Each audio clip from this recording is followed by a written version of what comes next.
Well, greetings again, everyone. I hope you all are doing very, very well out there. And I'll see it's time for another update. It's been a little longer than usual. I usually at least do one every month. I got a little overwhelmed in a certain way. Where the case was a little over-occupied in March to get one done. Which means there's a whole lot more things to talk about this time. So, obviously it'll be one of these long ones that goes on longer than I intended. But anyway, guys, there's a ton of media pickups here. We'll get it to. But I guess I'll get you caught up on what's going on the channel, because obviously a couple weeks ago I finally got that goddamn Highlander 2 Retro Video Series episode out.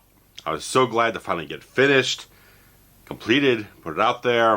It was wonderful. I thank so much you guys for investing your time and jumping on the channel. I know my friend Oliver and Hippie Daylight, they shared it around on Twitter, stuff like that, to generate a little bit more traffic for the video. So thanks for anyone who's jumped on the channel through that realm and everything like that, that avenue. I very much appreciate you guys jumping in and watching and enjoying and commenting, interacting. Thanks so much. We're up over 9,000 subscribers, which kind of makes a little bit of a comment I had in a video I shot about 2 weeks ago. A little behind the times now, but we'll get to that momentarily. But so that's how we put out a bunch of new commentaries. Finally, Trent and myself got the Teenage Mutant Ninja Turtles commentary done and released. I was so happy because we've been working on getting that thing done for the last year, and everything in the world, obviously the bigger issues in the world, a lot of other more complicated little issues were getting much more in the way of getting us down to recording that. I was so happy of how it turned out. It was absolutely fantastic. So if you've not checked it out, definitely go up and see that. I'll try to put a link at the end of the video here that you can click on and just go straight to that. But we got our stuff with Steve and I. We did Savage Streets. We got the Alien Director's Cut commentary. And we're working on what's going to be the next pieces in the schedule for commentaries. But we have things set up for what we're going to do when the three of us get back together to record. Let's just say there's a lot of James Cameron stuff coming up later in the year. So we got that. We got a couple other things. Probably Steve and I are going to go back into the Saw franchise a little bit, because I got a little intrigued to see some things from Saw 4. Obviously got the new thing, the kind of weird Chris Rock, Sam Jackson movie Spiral that's kind of linked into all that type of stuff. Supposed to be coming out in May. We'll just see how that goes on, but it seems like it's trying to stick to that landing. We'll see where that goes. Anyway, and there's supposed to be a 4K remaster of the original Saw coming out soon. It's a Steelbook UHD. Go check that out, because I'm sure it's going to look a whole lot better than the old Blu-ray transfer, all that type of stuff. So check that out. We'll be getting up on Saw 4 eventually. But regardless of that, so I got the, obviously, I put together a Blu-ray review of, I got shit falling down over here, Blu-ray review of the Scream Factory Event Horizon disc, because I didn't originally was intending to get it, and then I kind of put some things together, because like, okay, I realized some stuff with the transfer that was going to be much better with the whole thing where I mentioned in the video there was a sort of stretching of the image in the previous Blu-ray master, where they kind of like vertically stretched. They kept the 2.35 aspect ratio, but the frame got a little bit kind of stretched out a tad bit, and this thing corrected it. So once I knew that, they kind of got on my mind, and I had a whole sack of DVDs, a couple of Blu-rays, a few other things here and there that I had to trade in, and the Disc Replay chain, the store that's near me, does sell Scream Factory and Arrow Video and Vinegar Syndrome titles, brand new, so I was able to trade those in, get a whole ton of money off of it. So I got this thing for a very, very nice price, and so I just came home and started doing all the research possible to put together that Blu-ray review, because everything I had going on, the thing I've been working on trying to get to the last 2 weeks, is that I shot a review for The Mask of Zorro. Now, I've just been difficult for me to get up to working around my schedule and working around my energy levels I've had lately, where I haven't had the most luck with sleep, and of course that affects me throughout the day, to get around to editing. I finally started editing a lot of stuff last night, but it's not nearly enough yet. Hopefully, I'm off this coming weekend, so hopefully I'll be able to get the bulk of it done for the weekend, but it's still well behind schedule where I want it to be, but I'm working on it. So that's coming up eventually. So we got that, and anything else is not quite ingrained in stone yet. once I get that done, I'll figure out what's the next thing, because I think I might be jumping into another retro video series episode after that, go back to review. I'll see where things go, but there's something to talk about regarding one I've discussed in previous updates. So there's that, and basically all there is. I'll talk a little other things after this, after the media pickups. There'll be more kind of other topics here and there, but in terms of reviews, commentaries, videos, stuff like that, that's all that's set at this point in time. Like I said, we're still trying to figure out exactly what the next recording session will be for the commentaries. We just got to figure out what we want to do, because we got a bunch of stuff. Steve and I, we got a lot of anniversary dates in May and June and July. April's kind of up in the air where we want to go with, so we're just trying to figure some things out right now. So we'll just settle on things eventually. So regardless of that, guys, that's all that's going on with stuff that's up on the channel, coming up on the channel, stuff like that. So Mask of Zorro will eventually be coming within the next week. So keep your eyes for that. I'm going to keep chucking on that and make sure, but I want to get an update out just to bridge the gap in the sort of post-production hell I'm in right now, trying to get things done. But anyway, so I'm going to start with the soundtrack I picked up. And because La La Land Records has been putting out the Friday the 13th soundtracks, and I grabbed up the one for Jason Takes Manhattan, mainly because if you listen to our commentary track on the whole thing, I mentioned that there are a couple, like some of those rock tracks in the entire film that you got JJ on the Flying V and everything like that. She's jamming out to certain tracks. I mentioned that none of those tracks were ever commercially released. They're on this disc. They put them on here. They actual got all the original tracks, everything like that from Fred Molin, I believe it is. Yes. And all that type of stuff. So they got all the stuff. They mastered everything. And it sounds wonderful. I really like the score for this thing. Still a little bit of synthesizer stuff here and there, but there's a lot of percussive stuff here and there. But the rock track for Broken Dream sounds really nice. Could have been like remixed in a certain way to make it feel a little bit more fresher, but it still sounds very, very good. I've listened to it several times already. It's a great thing to finally hear the entire track. Finally, after all these years, it's really good. And they got this really nice full color insert booklet. Getting all the, I haven't read any of this stuff yet. I just haven't had the time when I'm trying to get all this editing stuff moving forward. But they got a lot of nice production stills, liner notes. It's a full package thing, and this was about $20 plus shipping. And they've got all the other ones previous to this, everything from 1 through the first film all the way up now through Jason Takes Manhattan. I was tempted to get the one for New Blood, but I kind of backed off on spending that much money at the time. But might put on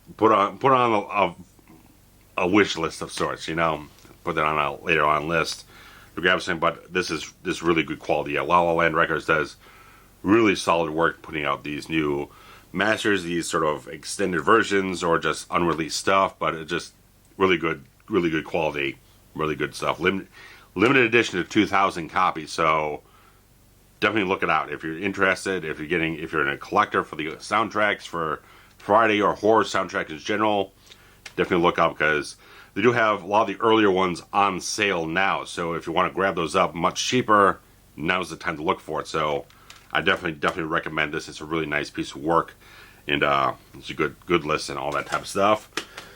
But let's get into some other thing. Get into Blu-rays. Got a whole bunch of Blu-rays and one Laserdisc. So when I had my birthday at the end of February, I got a gift card from my sister. I kind of talked about it on the last one where I got like obviously the Mask of Zorro 4K version, a few other minor things. But I also decided to pull the trigger on getting Michael Mann's The Insider on Blu-ray. That was just the fact that I think this is Michael Mann's best film. As much as I absolutely love Heat, I love Manhunter, Clatter, all this type of stuff. When I first sat down and watched this, it was like, this is by no comparison, it's the best film he's done. Now, I haven't seen it in a very long number of years, but it's still got to be a phenomenal film. If I thought that much of it back then, somewhere like 10 years ago, 10 plus, it's still got to be great. I still think this is the best film released in 1999, and there are a lot of other people who agree with me, including Steve.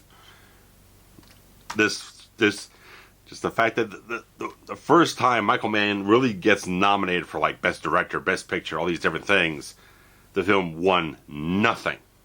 Got nominated for 7 Academy Awards, didn't win any of them. It just annoys me because, again, with Heat, one of the best films ever made.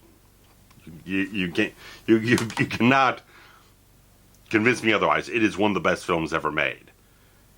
Didn't get acknowledged by the Oscars at all. Not a single nomination. So it's like, man, he keeps getting screwed over. They keep pushing him over and stuff like that. It's no good. Fuck them. They don't know quality. They don't know quality like I know quality. So, but Michael Mann, again, one of my favorite filmmakers of all time. All this type of stuff.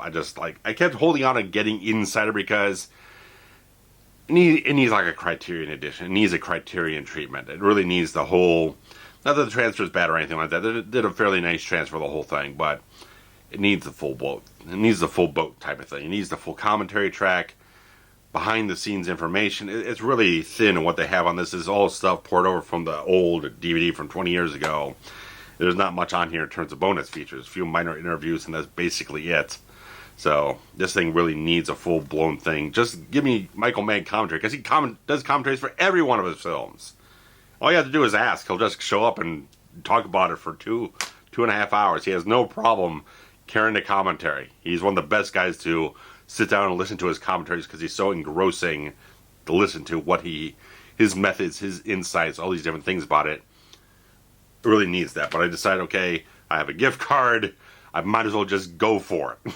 So, on Amazon, had an Amazon gift card. But picked some stuff on a sale from Kino Lorber. They were doing a sort of a March Madness thing, stuff like that. They were really discounting prices a lot. Didn't get up to the free shipping level. Couldn't quite find anything to fit into the last cog for it. But I still made out like a bandit on the discounts on this thing, regardless with the shipping. One of them I did get was Puppet Masters with Donald Sutherland, and it's got a whole bunch of people. Richard Belzer's in this thing, and Yaphet Kotto, who recently passed, and stuff like that. Because I had the old Mill Creek DVD set where it had this, it had Deep Rising on it. I also had that Dolph Lundgren movie, The Minion. So I already had the Deep Rising edition from a couple years ago, and I was always pegging this, but it was always just like $20. It's like, can you just knock a few off of there? This one was on sale for a hell of a lot less than that. So I snagged that up and all that type of stuff. So they've got audio commentaries. They got a whole bunch of interviews on this thing. I need to really get into this eventually, but it was always a really nice sort of 90s sci-fi thriller. So it's like kind of a Body Snatchers offshoot, even though it's from a completely different author and stuff like that. They adapted the novel from, but it's got that same type of idea and vibe and stuff like that. So really cool stuff. It looks like it's got Keith David in it and stuff like that. So awesome cast in this whole film. Definitely worth checking out. But it's still the same old transfer from Mill Creek. But it's probably got a bit of a better bit rate, stuff like that. Probably treated a little bit better, especially the bonus features help out. Grabbed up Needful Things, the Stephen King adaptation with Ed Harris and Bonnie Bedelia and a whole bunch of other really solid actors here and there. Mike von Sydow, obviously. Didn't put a whole lot on this thing because there is a German Blu-ray that has the extended TV version on it. There's like, they have that on like a bonus DVD on the whole thing, but this thing just has audio commentary from the director and a trailer on it. So it was always like, I do want to revisit it. That was the whole thing. It was like, I want to revisit it. I saw it a long, long time ago, 20 plus years ago on VHS. Didn't think badly. It was kind of a mediocre type of thing that I felt. I didn't think it was great. Didn't think it was bad or stuff like that. But I really wanted to revisit it. But I wish I could grab that whole thing, but it's region be locked, and I don't have a region-free player. So all these different random things. But I figure for the price they're giving this for, I thought it was worth slapping on there. Grabbed up The Taking of Beverly Hills. I've been wanting to check this out for a long time. I had an old widescreen rip of it. Might have been from the Laserdisc, something like that. God knows. But I want to check this out because it's Matt Frewer, he's in it as a cop that kind of teams up with Ken Wall, who's this sort of football player, when this entire legion of like corrupt cops kind of like evacuate Beverly Hills, start looting the whole goddamn thing, and Ken Wall's the football player who gets left behind, starts fighting people off. It's complete like early 90s Die Hard knockoff action cheese. So I like it's got to be checked out. You got to see it for yourself. Just a commentary from film historian and a biographer of Sidney J. Furie, who Also directed Superman 4, The Quest for Peace. But trailer gallery and not much else, but it's gotta be worth something. It's gotta be worth a little bit of time. And got Kathleen Turner and V.I. Wachowski, who I had this on DVD for a long time, watched it several years ago. I was like, yeah, okay, sure, it's on the sale, I'll throw it in there, trying to reach the free shipping level, which I didn't quite get to, which keeps happening to me. But, you know, it's only so many times I can look over the entire catalog of stuff. It's like I can't find anything else that I feel is worth buying. So, because I already got a couple of titles. I got the 2 FX films. I've got Wanted, Dead or Alive, and I got January Man, of maybe one other film in there somewhere. But this was a nice set of pickups here for what they were offering. They're about, got them all around with the shipping and everything, probably around $11 a piece, somewhere along that line. So not a bad piece of work for most of these things. Run close to $20. Still made out like a really solid bandit. Grabbing those titles up and enjoying that. And something else I grabbed up. I don't know why it started coming into my mind, stuff like that. But I was like, okay, need to try to figure out what's worth upgrading for my old DVDs. So I was like, Karate Kid. I haven't got, again, I still don't have the UHD set up, and the Blu-ray is not remastered, but I was just like, at least wanted to get the film in HD instead of the cruddy standard def transfer that really wasn't holding up very well anymore. So I grabbed this up and got the digital copy for it and everything, and I was getting some stuff from Bull Moose, and I decided to grab Karate Kid 2 with it and stuff like that. So this was a separate purchase from this, but it's like after I purchased this, I was looking for stuff to throw in an order from Bull Moose that did get slightly screwed up. But with Karate Kid 2, I also got Action Jackson. Carl Weathers there.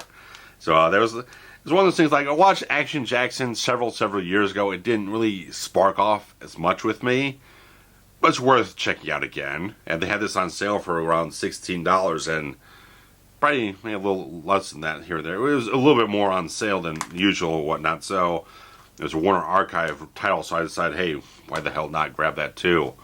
But I had ordered these two along with the full proper Lethal Weapon Collection Blu-ray set, because the one I have is just kind of the 4-film set that just kind of like they put on the older Blu-ray of the first film, which is not remastered, doesn't have lossless audio. So I was like, after watching Lethal Weapon last week, I gotta get the full proper collection set, which does has the remastered one and plus a bonus disc. Sadly, they sent me the wrong item. Something got mixed up. They didn't send me the Blu-ray set. They sent me something else that I have already had to send back. Hopefully those get fixed up. If not, I gotta go somewhere else, pay a lot more money for it from somewhere else, because I had it for a much cheaper price than most people were selling it for. So hopefully I'll get that maybe next week and figure this stuff out. But I gotta wait for that to get back to them and figure out what they're gonna do. And I don't know. Regardless of that, all that type of stuff. So Action Jackson, I just see, even though there's no bonus features whatsoever on this whole thing, it's just the Blu-ray transfer and basically it. Might be a trailer. I don't know if there's a trailer on this thing at all, but there's basically nothing on this thing. But also from director Craig R. Baxley, the stuntman who also did Dark Angel, which I talked about last time, the Dolph Lundgren film. But definitely worth checking it out again. I just feel like I just want to beef off some of the action films in my collection because it got a little stale here and there. I need to get some fresher stuff into my collection to kind of see where else I can spotlight some other things as I go along, put to my review list to keep things a little bit more fresh and diversified in what I'm going to talk about. So, and there's a couple of titles that I picked up like months ago that I keep forgetting kept forgetting to put into the previous update. So I did upgrade The Frighteners from Peter Jackson here on Blu-ray with a previous. I think this was when I got the DVD for the Keep from Deep Discount. I got that from this thing, and I don't think I mentioned it last time, so I figured I'd just throw it in there because that might be on the review slate at some point. I'll keep it in the mix of things. But also, this was much earlier than that. I did get the Arrow video version of Hellbound Hellraiser 2 because I thought Steve's at least open to doing a commentary on the first Hellraiser. If we do a commentary on the first one, we'll see if we go from there. But I figure it's about time I might as well upgrade from the old DVD get the Arrow video version, which has a lot more bonus features and obviously much better transfer, stuff like that, and just have it in the back pocket if we ever get to that stuff. Not to say we could do them back to back or anything like that. Maybe we do Hellraiser 1 month and a couple months go by. Maybe we entertain doing Hellbound and see where things go from there. But I figure it was just kind of a good thing to grab. Unfortunately, because Arrow usually has just the plain clear cases. Apparently, their distributor out here kind of ran out of those and had to sub in these regular blue ones, which doesn't look quite as right to me. Kind of get used to the nice, proper, clear ones for Arrow, which is kind of a branding thing. But in regards to that, there was that, and it's like, Hellbound has kind of gone down in my estimation over the years. Like, I really thought it was like the best one for a long time. Then I just became more interested in the first one. I just felt a lot more interested in the general story of the characters and the exploration of human desires and human evils, stuff like that. It was a lot more interesting in those mechanics instead of exploring the wider mythology of Leviathan and Hell and Cenobite and stuff like that. It became less interesting. I was a little bit more interested in the much more kind of personal story the first one told. So, regardless of that, if we get around to Hellraiser stuff like commentaries, I'll expand on those thoughts. But I am also, because if you're around on the channel last summer, there was an update where I was kind of talking about. I picked up the X-Files movie Fight the Future on Blu-ray because it was a bit of a thing that had gone out of print and it was a little hard to find. I finally did find a real cheap copy at a local location. I got shipped here and everything like that. But I kind of stalled out on continuing to watch X-Files stuff since that time. But I recently got back into the idea of it. And I kind of like, okay, I got all these DVD sets. I'm not going to pull them all down, but I got the original big thick ones for the first 6 seasons. All these big digipack things that are this is probably like half the cost of the frickin' set with just this elaborate packaging.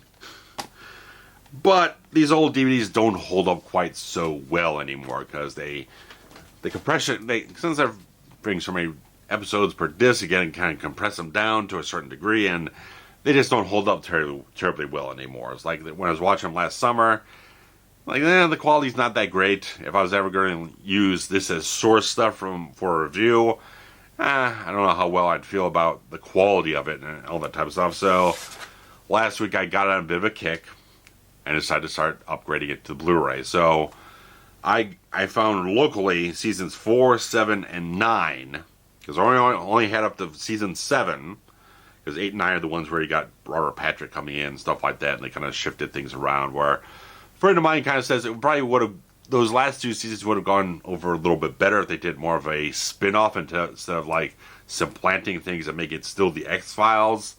Kind of agree with them. Might have gone over a little smoother or whatnot. Things are falling down over here. I'll get to it soon. But in regards to that, so I do have the rest of them on order. The shipping at this point in time. So I was able to get a couple of them. 2 of the seasons were the cheapest possible over on Bull Moose. Those are shipping. Those are in transit. The rest of them I got on deep discount, which had a 10% coupon. Obviously the free shipping. So everything worked calculated out right, because the full box set for the entire series, the 1 through 9 and whatnot, is not terribly easy to come by as proper list price. A lot of stuff is more kind of like marketplace sellers and eBay stuff where they're jacking up the prices a lot because it's less in print. Now, I don't think it's totally out of print, but they're kind of, because Disney's involved, stuff like that, they own all the stuff from Fox, it's not getting like repressed and re-put out there. They're not continuing to refill and replenish the supply. So a little hard to come by, because I remember probably about 2 years ago, the full box set was just over like $100. Now it's like almost $200 on Amazon from a third-party seller. So I had to go through a lot of effort to kind of find the best prices. So I'm evening out in a nice way about 130 or so for the first 9 seasons. We won't talk about those other 2 seasons. Leave it at that. So I've got these 3 seasons where, unfortunately, the artwork's not quite as nice as the old DVDs. Because, again, I'll try to grab a different one. Grab season 1 here. They had all this I don't know, just look more interesting. If I can get the light to kind of hit this thing in the right way. All this dust is falling around me. But they're just a little bit more interesting. These are kind of blasé colors, kind of sepia toned. It's kind of meh. But you know what's on the disc is alright. It's what matters. I know there's issues about how the first couple of seasons they reframed it for 16:9 where they originally broadcast 4:3. I've kind of educated myself to like, okay, there are going to be certain issues, but some things are not as bad as some people probably make out. I'll have to see it for myself, but it's not nearly as bad as something like Seinfeld. Where I've seen the comparisons of that. It's like, I can't even watch the HD versions of Seinfeld because they just completely butchered the framing. It's like, it's much, much worse. Because at least X-Files, they had a little leeway to kind of like open up the sides and stuff like that. Kind of open up the framing a little bit from the original film negative. They had a little bit more to work with Seinfeld. They're just cropping right in. It just looks really, really just atrocious. It looks really cramped framing. I can't watch it.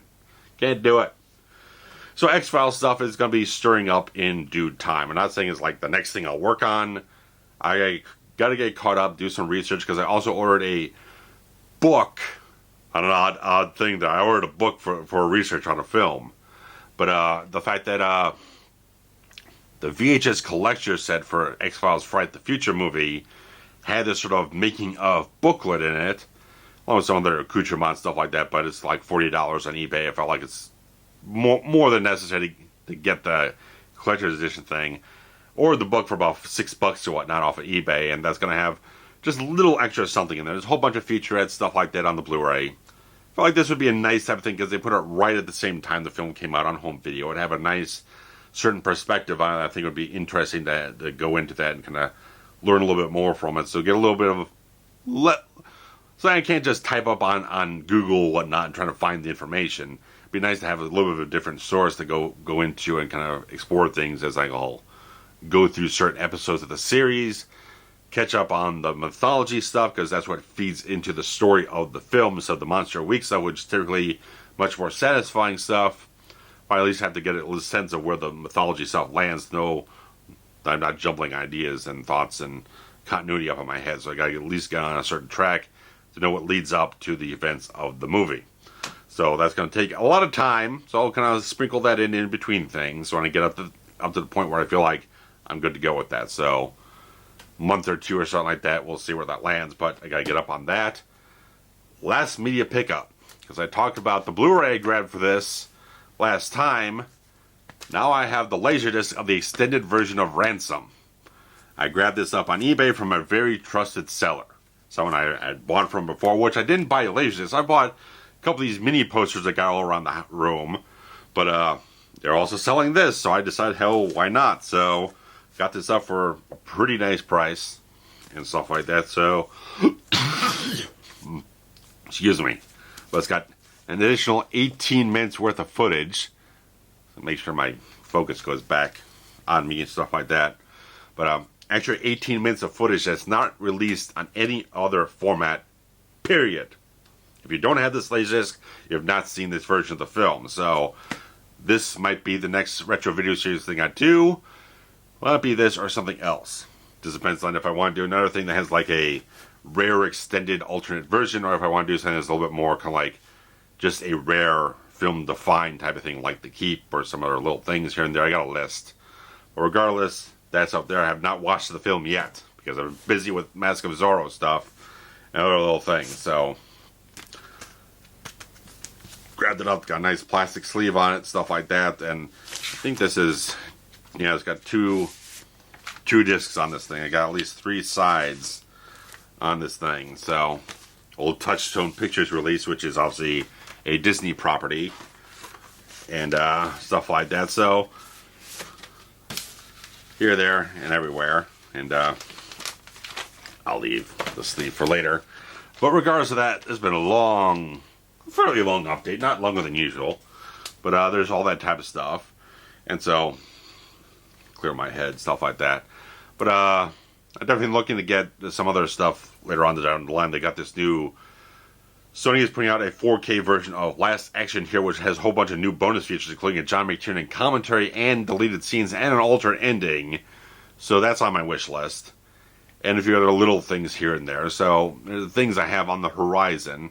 Definitely interested to know about that 4K remaster of Saw, if they're going to remaster the actual 1080p disc on that, or it's just going to be the UHD. So we'll see how that goes, stuff like that. But it'll be kind of interesting to finally see that film remastered, because the DVD, the Blu-ray DVD stuff is just not the best quality. Not awful, but it definitely needs a refresh treatment, stuff like that. And that's about all there is in terms of media pickup, stuff like that. Over the weekend, on Sunday, I woke up and I was getting things up. And I was hoping to maybe get around to editing. I didn't quite feel quite as energetic for it, so I kind of flipped on my Netflix and decided, yeah, I'll finally watch season 3 of Jessica Jones. I think came out almost 2 years ago, because they announced the cancellation of that months before it premiered, because they were canceling Daredevil and Luke Cage and Iron Fist, and that just came along with that and Punisher. It's like, we knew it was coming. Well, then they cancel it, and then it's like it comes out 4 months later. I just never had. It was like, there's not a real urgency. I'm not really hyped about it because it's done. So I sat around. I never watched it, and I finally did. I just sat and watched the whole damn thing on Sunday. Just got caught up in it. I couldn't find an end point to jump off of it. So it was okay. I love the series. If you've seen, poked around in the background of my videos, I've got Daredevil here. I got Jessica Jones posters up here. I got the first 2 seasons of Daredevil on Blu-ray, and the first one of Jessica Jones, which is the only ones they put out on disc. But so I'm very much high on those 2 series. I have all 3 soundtracks for the Jessica Jones seasons. So there's a lot of things about the vibe of that show and the portrayal of the character by Kristen Ritter that really just is kind of a source of inspiration in terms of stories I try to write, stuff like that, my screenplays here and there. I thought the season was good. I thought it was alright. Just the whole thing where I heard from a friend that I worked with that was like, wasn't all that good. It wasn't as monumental of a story in a certain way as compared to like the first season, or maybe some stuff in the second season. But in terms of the character developments and stuff where it naturally kind of needed to escalate and go to and stuff that needed to happen, I thought they handled it very well. I thought all the cast still continued to do an excellent job with all the stuff they had to work with. In a certain way, I thought it was still very satisfying with where they went with the characters. Certain things like, what wasn't that big of a villain that they dealt with. Just kind of another serial killer of some sort. It wasn't as grandiose in a certain way as a Kilgrave or some other things that are going on. A little bit more super-powered type of nemesis. But the story was good. I thought it was well handled. I thought they did some good stuff, and everyone still delivered the goods on all the interesting things that the entire series kind of always promised to deliver on. So I was still very satisfied at the end of it. But it was kind of sad to finally be like, well, now there's nothing else to look forward to on it. You know, it's like, I've gone through the whole thing. They had a nice ending where, even though they didn't know they were canceled at the end of it, still worked as a nice series finale. And so they did a nice job wrapping it up. I thought it was a really nice thing. Even though Daredevil's still peak of the mountain, this is still the second best in my regard. And it's the one that I kind of go back to, trying to get a little tap into that sort of film noir sort of field and stuff like that. But I definitely need to revisit a lot more with Daredevil eventually. So, because that show was freaking amazing. Just magnificent stuff. But regardless of that, so that's all the stuff I've done with binge watching and stuff like that. I gotta binge watch some of this stuff on the stack here eventually. So once I get Mask of Zorro done, have some little time to settle down and kind of look over some other stuff and enjoy some stuff I picked up lately and move along. So guys, that's all I have for you at this point in time. Got any comments about anything I picked up or stuff about whatever else is going on? Leave a comment below, and hit me up on Instagram, Twitter, stuff like that. Keep up on certain other things I'm trying to at least kind of leak out there, is like what I'm working on or what I'm picking up, stuff like that. In between all these different things, you can keep a little bit more up to date on what's going on with that. So thanks so much, guys. Like I said, we're over 9,000 now. It just keeps racking up the subscribers. So everyone who keeps jumping on the channel here, I very much appreciate you guys interacting and being involved with stuff and watching all the stuff and just enjoying what's going on around here. So guys, like I always say, I hope you guys are doing well, staying good, and all these different things. So thanks much. Take care. Bye bye.